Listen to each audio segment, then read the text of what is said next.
Cold Reckoning presents The Settlement. Marcus Webb handed his wife the pen and said, "Take it all."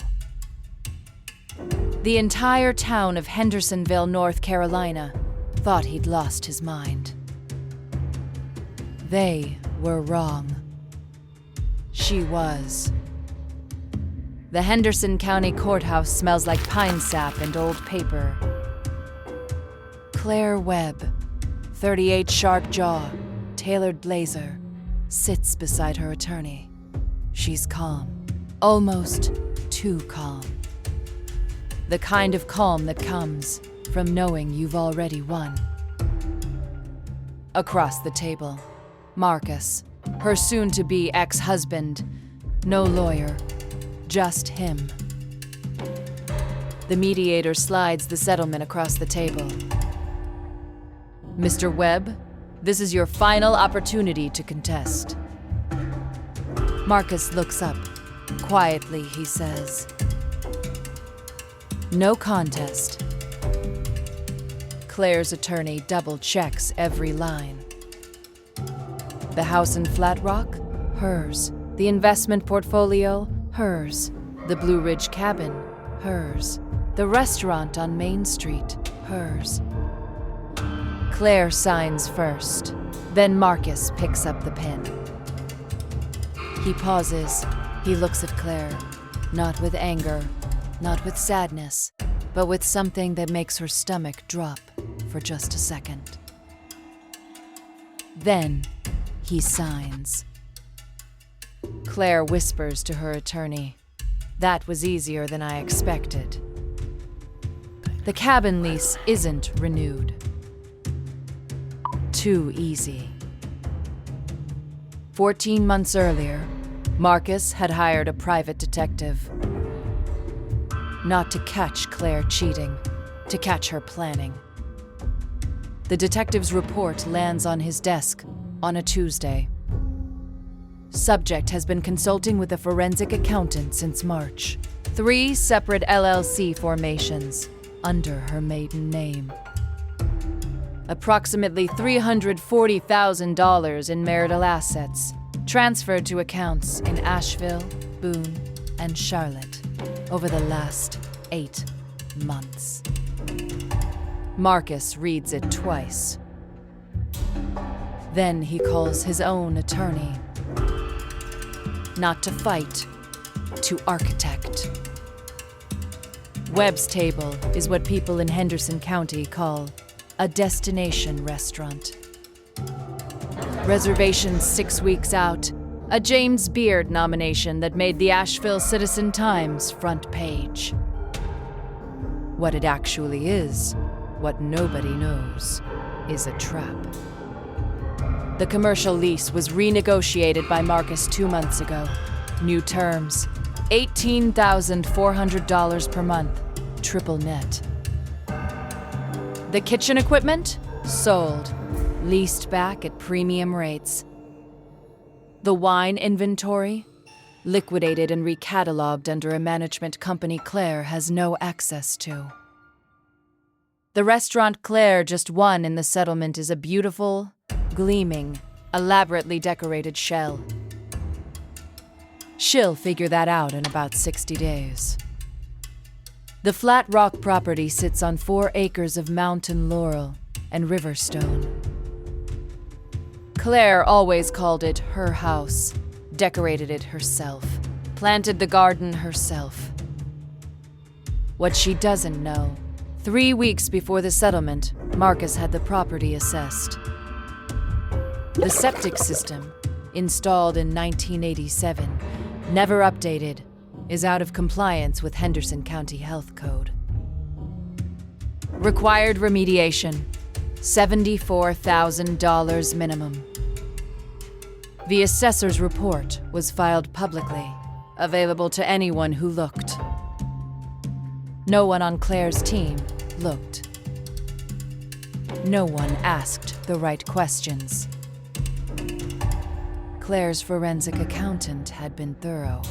She'd accounted for every stock, every bond, every fund, She had not accounted for what Marcus did the moment he suspected she was building a case. 18 months before the divorce filing, Marcus quietly transferred the core of his portfolio into a grantor-retained annuity trust, structured for his 2 nieces. Perfectly legal, perfectly invisible to a spouse's claim in North Carolina. What remained in the marital portfolio was largely one position, a speculative biotech company out of Research Triangle Park. It had looked promising 14 months ago. It had failed its Phase 3 clinical trial 11 months ago. The portfolio Claire received in the settlement is worth roughly 22 cents on the dollar. The Blue Ridge cabin was always the crown jewel. Claire had pushed hardest for it, brought it up in 3 separate mediation sessions. Marcus had resisted, just enough to make her want it more. What the deed reflects, the cabin sits on land leased from the Pisgah National Forest Service. The lease, which Marcus had quietly allowed to lapse during the divorce proceedings, comes up for renewal in 4 months. Renewal is not guaranteed. If it doesn't renew, the structure must be removed. At the owner's expense.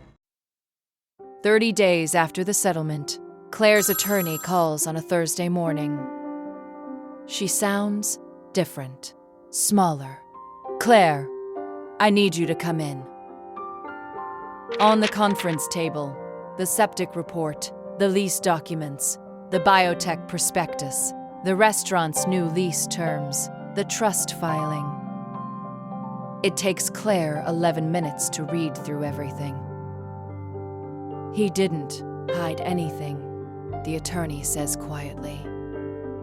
Every single document was public record or disclosed in the financial filing. "We just didn't ask the right questions." Claire sits very still. "He let me take it," she says.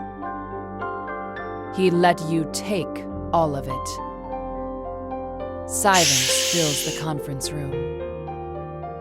Outside the window, the Blue Ridge Mountains sit exactly where they always have.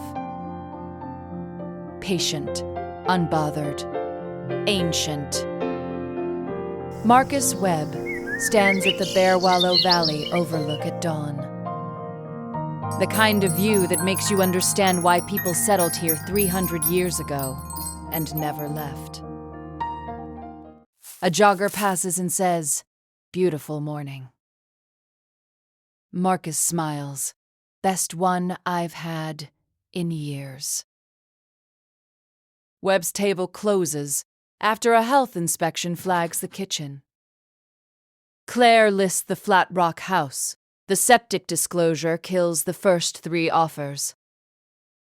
The cabin lease isn't renewed. The investment account she'd already sold at a loss to cover attorney fees. Claire starts over. People in Hendersonville say she's resilient, even now. She lands a position at an Asheville hospitality group, moves into a rental in West Asheville, builds something real this time. And Marcus never said a word publicly, never posted, never gloated. He just stood at overlooks on early mornings and watched the Blue Ridge turn gold. Because the best move he ever made had nothing to do with the money. It was deciding, 14 months before that courtroom, that the best revenge wasn't destruction. It was preparation. And patience, and silence, and time.